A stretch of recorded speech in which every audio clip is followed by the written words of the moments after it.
Konnichiwa. Hola, I'm James, and I'm Janet. and this is the Uttermost Podcast, the bridge between you and the ends of the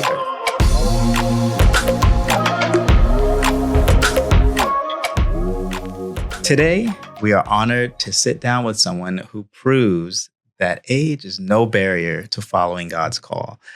Our guest is what we would like to call a seasoned servant of Christ who has dedicated decades to ministry, and he's not showing any signs of slowing down. With a lifetime of wisdom and a heart still on fire for the gospel, he's here to share his journey, his insights, and the powerful ways God continues to use him in this season of life. We are honored to welcome and have here our dear friend and bishop, Robert Kelley. How are you doing today, sir? And well, thank you. I'll have to process all of that information you shared there. I'll try to identify somewhat with that. I don't know. I was watching your facial expressions, Bishop, and you were just like, "That's me." Yeah. Yeah. So, speaking of your missionary journey, what has that been? If I'm correct, you are originally from Virginia, right? I was raised in Eastern Ohio. I knew that. Okay. I was like, Okay. I thought I it was didn't. Ohio. I thought it was somewhere near me. But Eastern Ohio, and then leaving high school. After high school, I graduated, moved to Columbus, Ohio, worked there for a while, and then from there, I moved to Wheeling, West Virginia, getting involved in church work. Eventually, that's where I received my ministerial license in West Virginia. And what drew you to Glasgow, Scotland? Always had an interest, I should say, in Scotland, something unique about it, even as a child. I didn't know why, but that connected more when working with Brother Billy Cole in Wheeling. He would have Brother James Dallas, who was then the superintendent of the UK. He would come and visit, but also preach. And when he would come, of course, then as a young adult, I got to connect with him, and we just began to build bridges of friendships. It was after a while that it was made known they really need help in Scotland. Maybe sometime I should come. So it kind of just grew from that. Now, yes, we received words from God, direction from God. It wasn't just a matter of conversation, but God really clearly and definitively speaking into our life as we were growing and getting married and eventually pastoring there for a few years. You pastored in the States, right? Before you went to Yes. Scotland. Yes, excuse me. Yes, I did pastor in Wheeling, West Virginia for 5 years. And then when you went to Scotland, how long ago was that? We came to Scotland in June of 1984. That's 41 years ago. It will be 42 years in a few months here. Wow. Yeah. A lifetime, right? It's a lifetime. What is interesting is when my wife and I were praying about this, we kind of felt like it would be a move that would be a lifetime. Now, what you may think and what happens is two different things, but we really felt maybe to make the impact that's needed, this is long term. So when you were appointed and came to Scotland, was that your first time in Scotland? You had come to visit before? Yes, I came in 1979, 1980. Sorry, I think it was 1979. I came for a visit just to see what things were like, because by then we really felt like the Lord was going to be asking us to move this way. We felt that coming closer. But I thought, I need to go visit and see what things are like. So I came for a visit. What are your thoughts on Greg's? On Greg's? Yeah. I just hope they've started their building program in heaven. Yeah. Yes. We love Greg's. Yes. Yes. Greg's kept us alive during some of the hardest times. Yeah. It's always there for you. Never fails. Yeah. Yeah. For Greg's Greg's to me is kind of like your go-to food for comfort. You Yeah. know, I'm just going to go get something at Greg's. Yeah, and it's cheap, it's reliable, almost on every corner. Yes. Yeah, yeah. And God has blessed us right near the church is a Greg's that sells day old stuff, which is Yeah, like almost the outlet, so right? Like the yeah, outlet. the outlet. So God's answered prayer. Yeah, yeah. I remember getting those Greg's donuts on the Sunday morning. Okay, that's okay. Yeah. Yeah. So what are from your years of being in Scotland, if you could, I know this is going to be hard, but if you could describe Scotland in 2 words, what would it be? Amazing and challenging. Ah, amazing and challenging. Let's dig a little deeper Yeah, on can you that. elaborate on that? What are the amazing parts and what are the challenging parts? I find the people amazing. Looking over the years, just the quality and the resilience of the people, amazing, and the diversity. Now, saying diversity, often we think of various nationalities, but when we moved here, it was basically Scottish people around here, but even the diversity among them that was rather unique.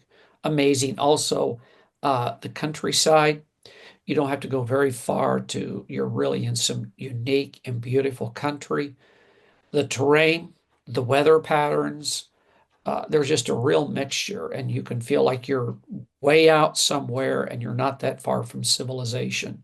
Yeah. So amazing that way, and amazing. And again, I said it a while ago, the resiliency of the people, maintaining their distinction, but yet also that amazing bit of the resilience. It can be a challenge when it comes to the gospel because this is who we are, and sometimes acquiescing to the grace of God and following the Lord and laying a lot of our ways down and accepting, a life in Jesus Christ. So it's been challenging and challenging on our part too, because we're the foreigners. So we're coming in and we're teaching, speaking of church in another way that many of them have asked, and even still to this day, Pentecost, what is that? So the real, chasm that's there. So that really presented a lot of challenges, but with that was opportunities. So that's kind of like when I say the challenge. When you arrived in Scotland, what was your first, Ah, uh, yeah. you know, I guess mission? What did you guys put your hand to the plow to first? City of Glasgow. We stayed outside of Glasgow. There was the church that had started in Falkirk, and so there was a pastor there when we came. And they secured a B&B for us.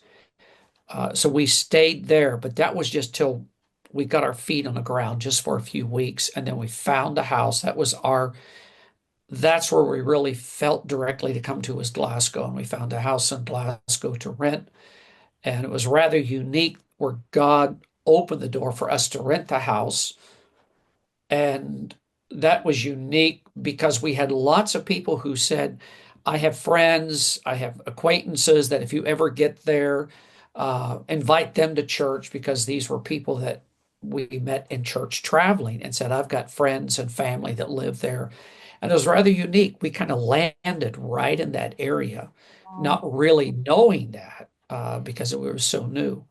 But we really felt focused, a definite call. The city of Glasgow is where we need to be. And so you guys started that church, which I think recently celebrated its 40th year, right? Yes. Yeah.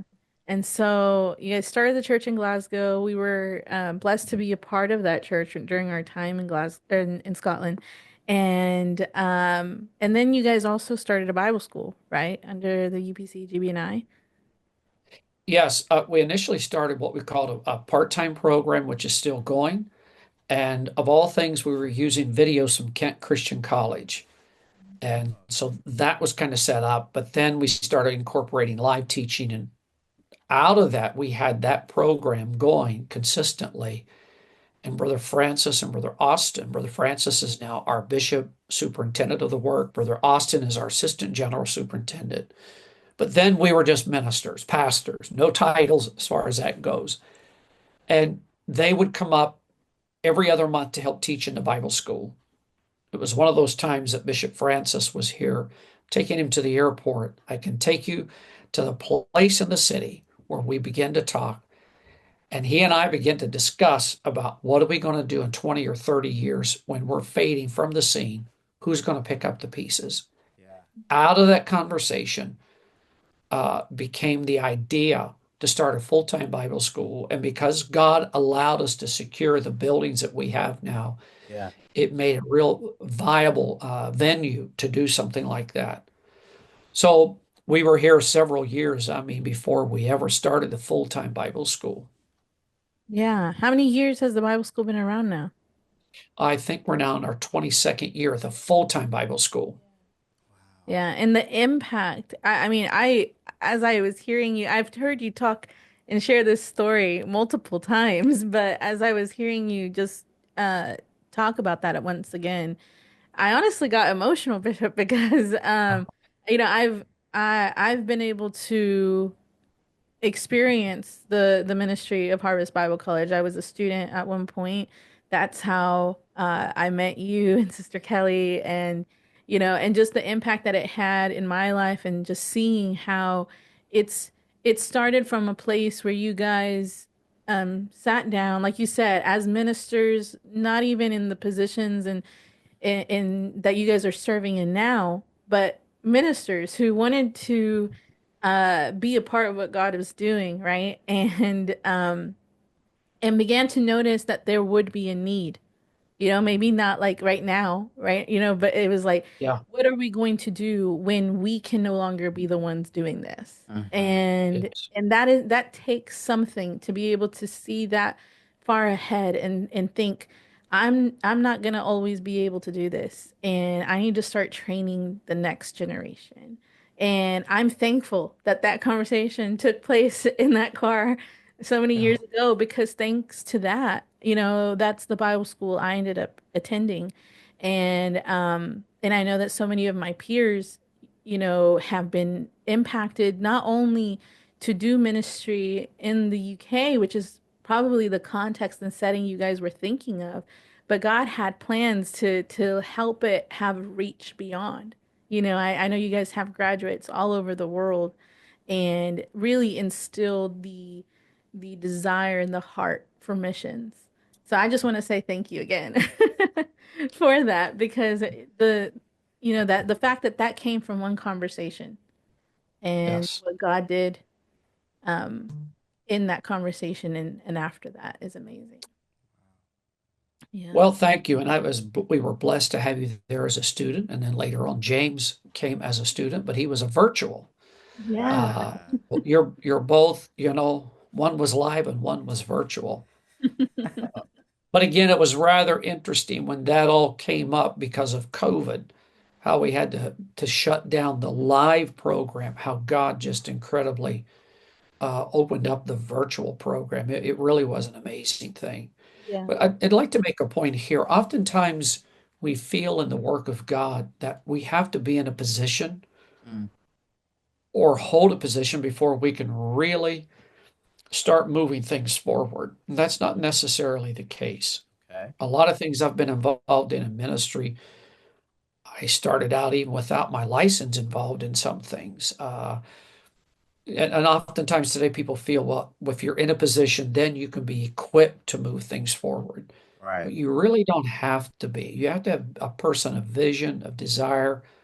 Uh, it can help somewhat, Yeah. but you don't need to be that way. God can give you a purpose, a vision, direction.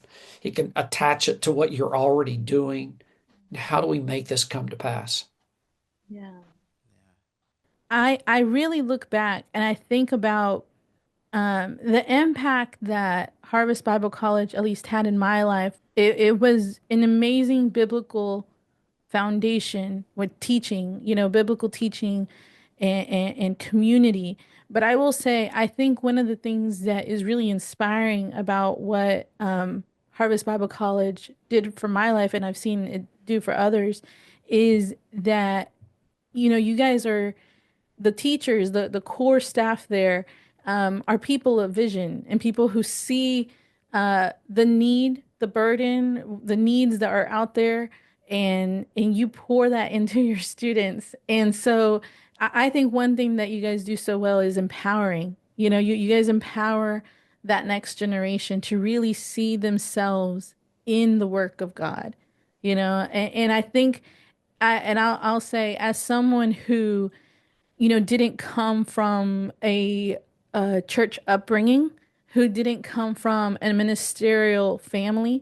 Many times those are the things it's like, well, how can I do anything, of value for God when, I don't have that, what some would say, that pedigree, that background. But you guys Right. really showed that with a willingness to be flexible, to serve God, to do so in a way that is giving God complete glory, but letting Him, and having that faith. You guys helped empower me, empower my generation, Yeah. to go out and to do these things and to do them by example. Yeah. Because I always saw you and Sister Kelly and the rest who are staff there. This has really become a promotional for Heart of God, hasn't it? I think so. Yeah, it's all right. It's all right. Yeah.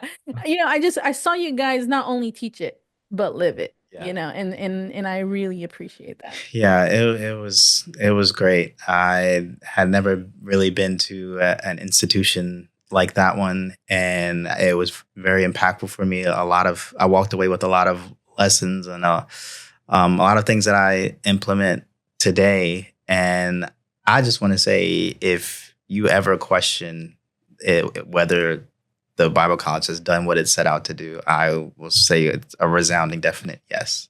And so thank you for having that conversation, for having that vision, and then also setting out to see it through.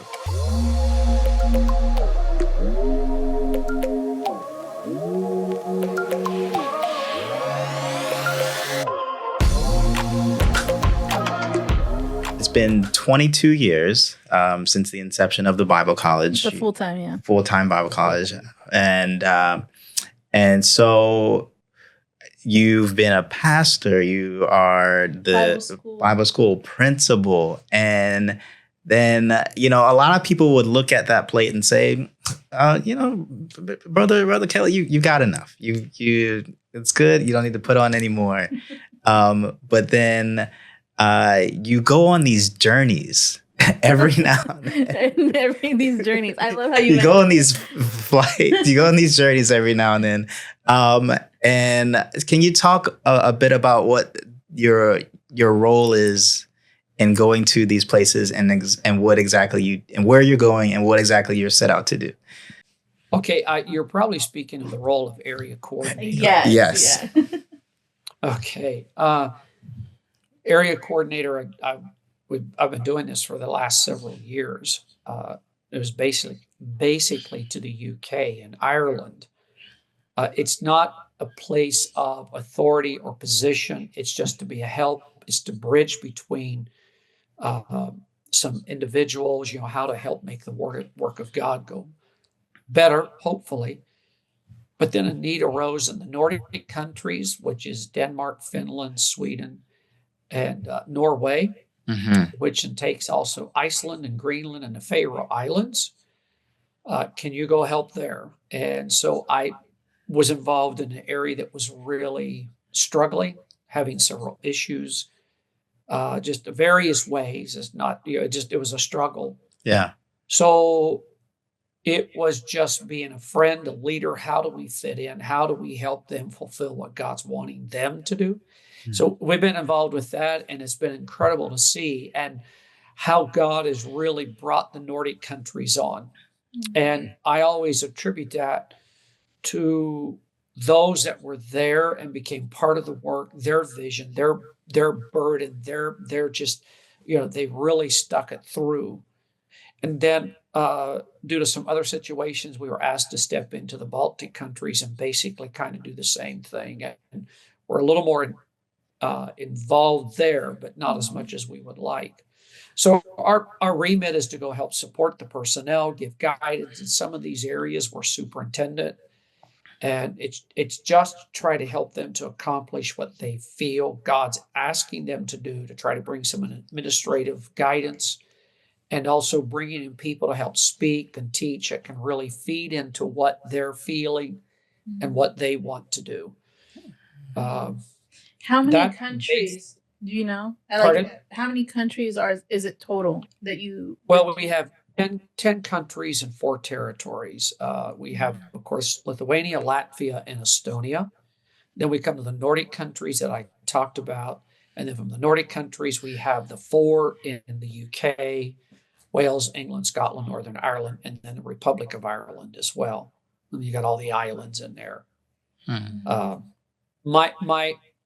My work has been more outside of the UK because the UK is a nationalized work. Yeah. And they managed, they take care of that. There have been occasions I've been asked about some things, but most of mine has been, beyond that, where there is a greater need and still a great need. Yeah. I'm looking for people that want to go to Lithuania. Lithuania. Okay. What kind of opportunities are there for people if they're listening and maybe feel that burden for Lithuania? Well, we have no one at this point in Lithuania. Okay. We do have one group that was getting started.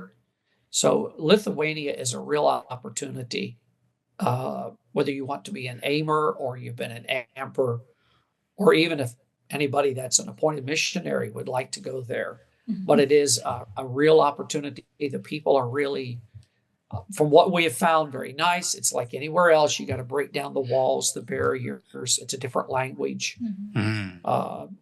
So, what language would they have to speak? Some of them speak Russian, and of course, there's Lithuanian, which ties into Russian, because all of those countries were under Russia at one time. Okay. And you mentioned the burdens. Are there any particular needs that you've noticed in these countries that you've gone to? I've found that in these countries, laborers are needed. Okay. Now, however that may be, if that be regional, we have the Euro AIM program, regional or outside of the region.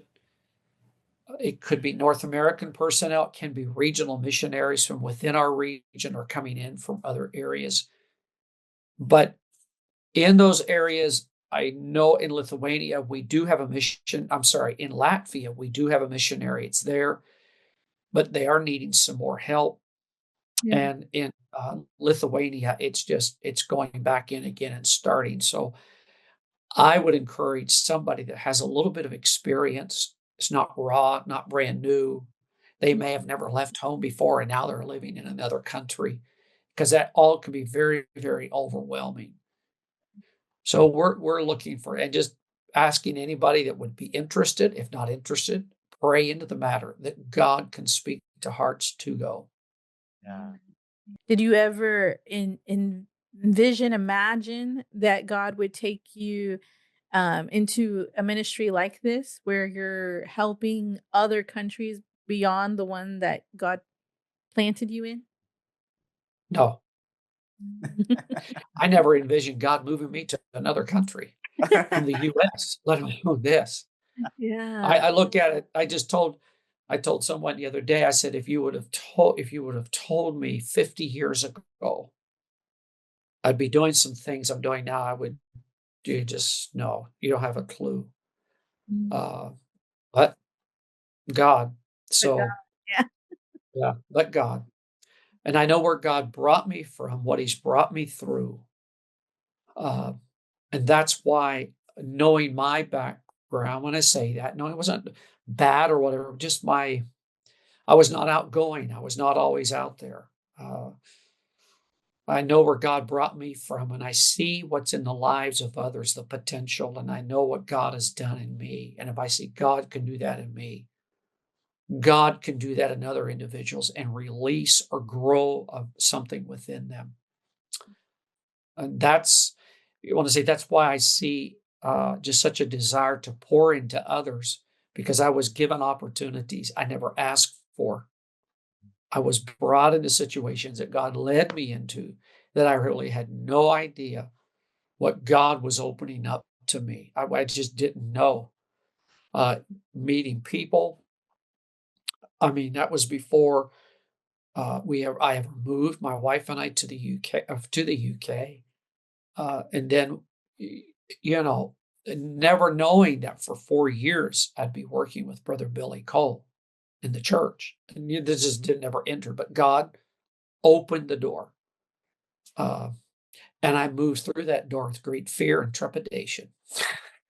I can't imagine. I Yeah. can't imagine a fearful Yeah. Robert Kelley Yeah. like That's, that. yeah. Because when I agree. see you, I see you as someone very bold Yeah. and Well, fearless almost, you Yeah. know, to do the work of God. Yeah. well, I still have that fear and trepidation at times, you know, but I see what God has done. And so that's why when I look at others, you know, sometimes, and that's what we've always tried to make it a prayer, that we can help open that up or feed into it. But then you have to take it from there.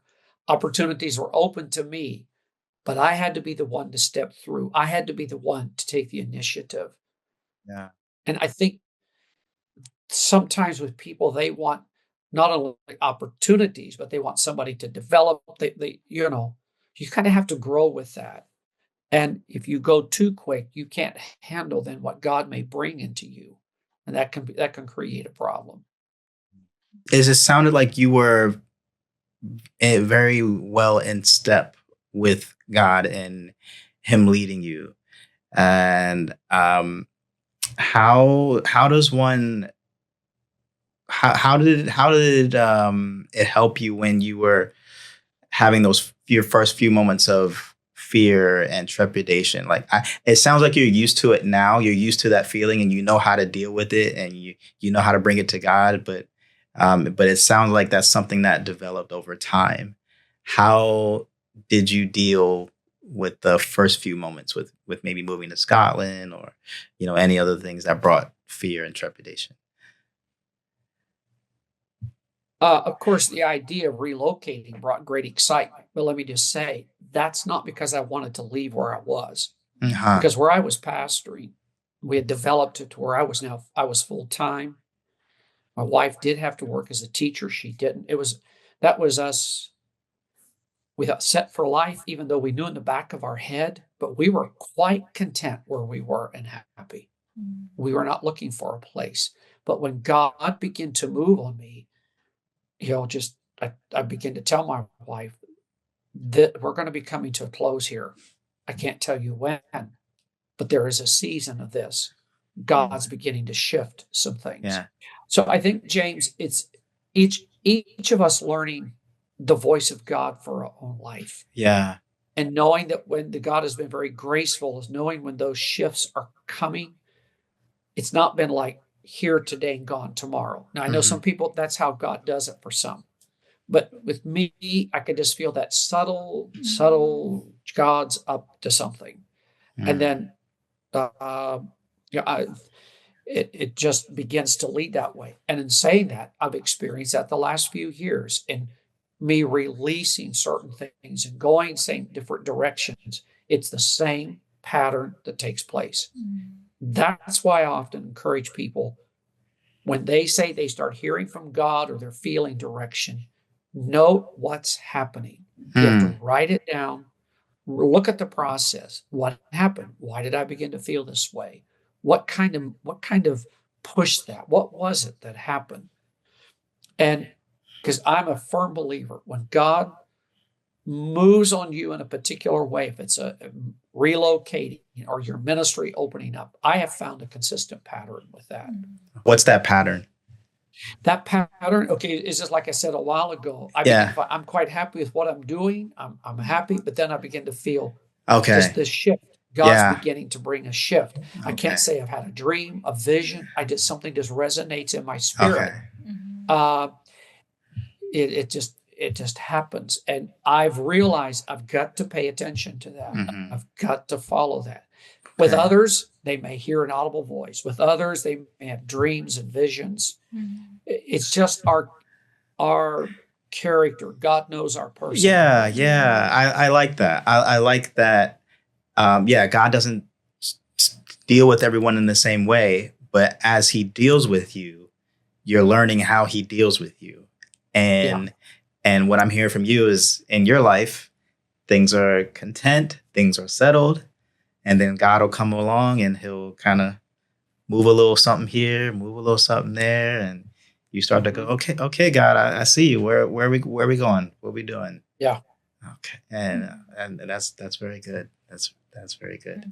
And there's sometimes that apprehension will come. You know something's coming, but God just hasn't, you Mhm. you don't know, but he's doing something. And I think we have to be careful because, maybe that's how God works with you. And then I come along and say, I had a dream last night and God spoke to me and he gave me A down through W, and kind of like, wow, I need to hear from God. Well, you hear from God your way.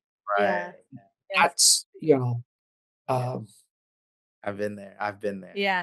And I think it's important. yeah, I think it's important, like you said just now, like with that, God will speak to you in the way that he speaks to you. And it's important that we don't feel intimidated or feel the need to compare, right? The way that he speaks to you versus the way he speaks to me, because I yeah, think that's where it can get confusing, even frustrating, stressful, right? But as you were speaking about things, I was remembering that anytime there's been a major shift or move in my life, whether that's um physically relocating or taking a big step of faith of some sort, it's true. It's just like God keeps the same pattern. And that's, and the more you commune with God, the more you have those experiences, the more you notice. Because now, like, the first few times it took like those 3, 4 steps before I realized what was happening. And then now it's like the moment I see that first thing, I'm like, oh no, God's doing it again. But yeah, it's always I say that with caution. It's not always a bad thing though. Like it's either God calling me to some a deeper place with him, whether that's doing something more for him, something different for him, or in some cases it has been the relocation, but it's been different things, right? But God's pattern, at least in my life, has kind of stayed. It has stayed consistent. So I yeah. agree. I agree with that, and that's, I think, why it's so important that we each really have that discipline of spending time with God on our own, right?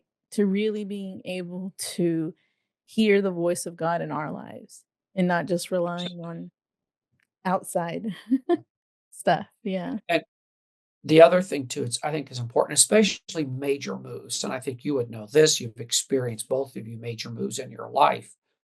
Is that what you feel? Then confirmation comes. That's the other thing that's very important. So Yeah. you're on track. And then also, I think the other thing I found very assuring is if I felt a major move or even kind of a major move, I wanted something from the Word of God because I wanted to make sure that aligned with what I was feeling. Yeah. And believe it or not, there have been many times I've had to refer back to that in the times of testing, because always remember, God, whatever God shows you in the light is going to be tested in the dark. Mhm. The enemy will come against you. And the thing that'll help anchor you is, I know that scripture, and Jeanette would probably remember this more than you would, James, in your classes, because it was different. But I would keep telling them in church planting classes, write things down you think you'll never forget. But there are key moments in your walk with God. Just as a saint, a believer, God can speak things to you. Write it down. Keep it somewhere you can refer to it, because you will find at times you're going to have to go back to that, because what God says will be tested, and you'll just build on that. So um, Mm. I like for things to be confirmed, and I don't just go on confirmation. There's got to be that, together. So I think, when that happens, it's such a beautiful gift from God to have those yes, confirmations, because you are then sure, this is not just me, you know, yes, God's given, And that's what keeps you, right? In the hard times, in the times where it gets tough and you're like, did I hear right? And then it's like, right, I did, because God confirmed it, in this way. And I know it was God. It couldn't happen Yes. any other way but God.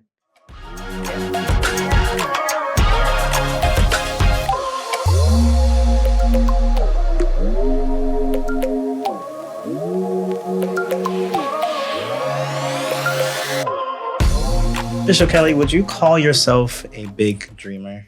I think that's something that I've, in the short time that I've known you, I think I see that in you. But I want to just ask you personally, would you call yourself a big dreamer? I don't know. I think I've had some big dreams, but I think I've gone after things just being led of the Spirit. And I don't want to sound like I just walk on the clouds or something, but I can't say that I initially dreamed that. It's like God began to bring something to me. Mm-hmm. Take, for instance, the Bible school. Yeah. I thought it'd be neat to always have one, but I never really thought. But when God began to open the door, so the short, yes, some dreams, bigger dreams. I try to make sure the dreams are not nightmares, but they're dreams that God wants us to pursue. Mm-hmm.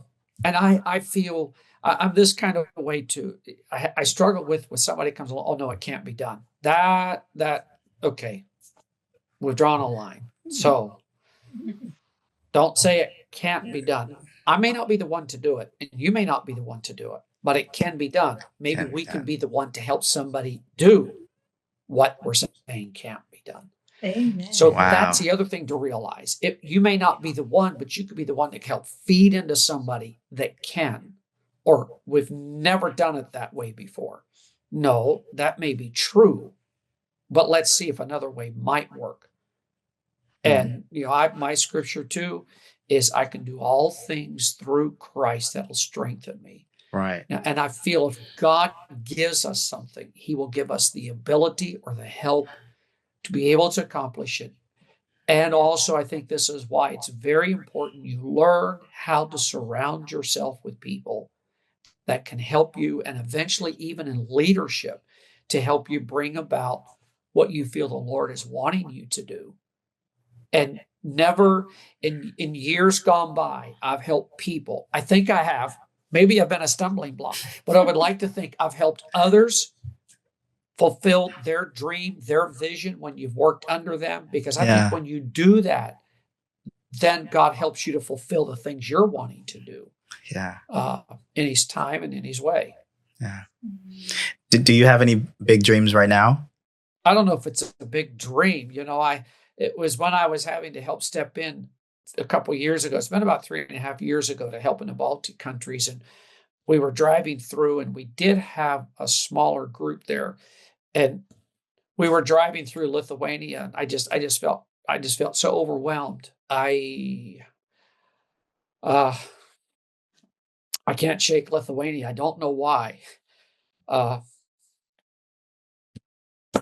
Doing a shift. We shouldn't have gone there. Anyway, so we're driving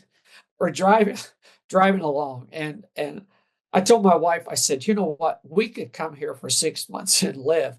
She said, go ahead. So I'm feeling, this intense burden, and she says, go ahead. And let me just say, if my wife really felt a definite will of God, she would do it. So, but there is such a need. That is one place I'd love to see, to go in and to help. Those countries just need so much help. Everywhere it does. But when I look at the need where we are, my scope where we are, that's what I see. Now, whether God allows me, it's just if I feel it strong enough, if I can help others to get in there and to do something.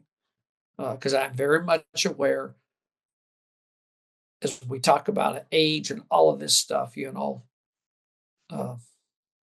going to do what we can until the Lord says, okay, enough is enough. What is that thing that keeps you going? The drive? What's the drive? Because to be honest, like we don't want to talk about it, but we talk about the whole age thing and whatnot. But um, I see your peers and other seasoned saints, and a lot of them, they're looking at, oh well, I need to let go of some things, and I need to start passing things down to other people, and well, maybe I'll stop doing what I'm doing. I'll hand things off, and I'll just do a discipleship class at the church, and that'll be what I do for the rest of my days. And I look at you, and you say, no, I'm going to go Iceland, Greenland, Norway, Lithuania. Lithuania. And so what is that? What is that? What is the drive? Okay, where does it come from? You're asking energy, the drive, the desire. I don't think it's self-motivated. I think it's just something God has put in me. Thank God I have health. And the other thing too, on a natural side, my father was a very hard worker. He pastored, farmed, had a factory job, started 2 churches, eventually assisted in a church because of my mother's help. So I saw that work ethic, but I can't say that's what's causing me to do this. I just see a need. I have the energy. I do pace myself more, but it's like a need. And when you have a need and you feel like you can help fulfill that, you feel a drive. It's like you wake up in the middle of the night, you're hungry. Well, I can't get out of bed. It's too cold. But when the hunger gets going more, you'll get out of bed and go eat. It's when a need motivates us. And when you are exposed to those needs, it just does something to you. And you feel like there's something I think I can do to help. And I want to do that. And it's not just natural, but I believe it's of God. I feel there's going to come a time when I know, all right, this too is closing. I haven't felt that direction. So at this point, I'm continuing to do what I can. But I know that will not go on forever. I don't know. I'm looking at U.S. just elected somebody to be president. That's not young. I don't know if that's the common thing. That is a fair point. Very fair. I don't know. A year from now, 6 months from now, okay, Yeah. I can't manage this anymore. Mm. But I don't feel it's time to completely withdraw and just kind of do things. And when I'm home, I teach home Bible studies. I do what I can around here to stay focused, and of course with the Bible school. Yeah, that's amazing. So to say this is ABC, I think there's number of factors that are involved with this, and I'm just working with it till Jesus says, okay. Well, and what I see from you, Brother Kelley, is that it doesn't come, and I think you mentioned it, but it doesn't come from a place of like you're aware that it's not your own ability. It's not, for your own, because this is Robert Kelley, right? It's God. You've allowed God to be the driver of your boat, and you're just going wherever he's going, wherever he's taking you. Yeah.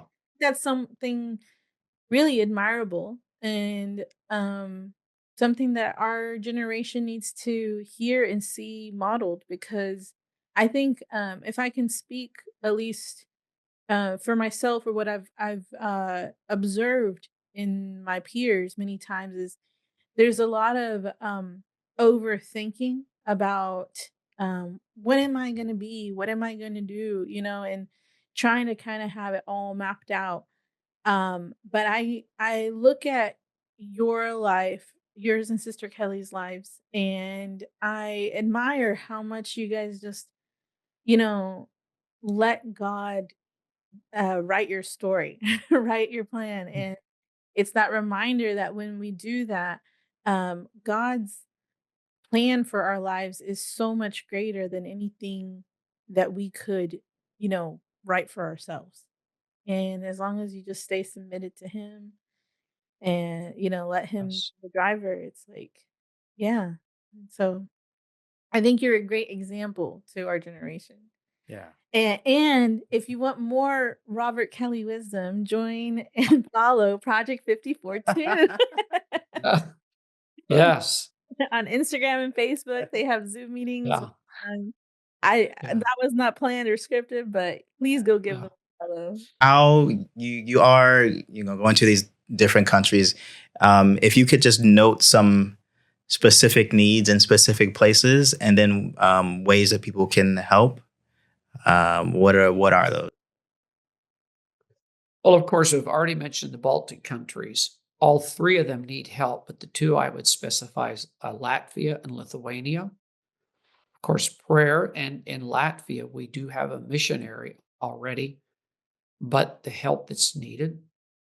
When we come to the Nordic countries, there is a need in all of them, but one in particular would be Denmark. Denmark is growing. There are other areas that they could start churches. It's a lack of manpower. They're growing the church in Copenhagen, which has done well. And of course, in Greenland, now that goes to the other extreme. Greenland is a territory of Denmark. We have contacts there, but because I cannot go in as often as I like, it's just really hard. We kind of get something kind of going the right direction, and because we can't feed people in, it's been a bit of a challenge to get people in there, but that is about to change. They've redone their capital airport in Nuuk. They're doing another one, which will help with a lot of this. So there as well. And then also, if we want to bring that back home, one of the biggest things we're praying about is with the Bible College. We've trained a couple of people to run it. They were doing it, but then they moved elsewhere to be missionaries. So we are really looking for somebody that can really help with that, to take it and lead it. So we're really praying into that matter. Okay. Well, we'll be praying alongside with you to get some help over there in that area.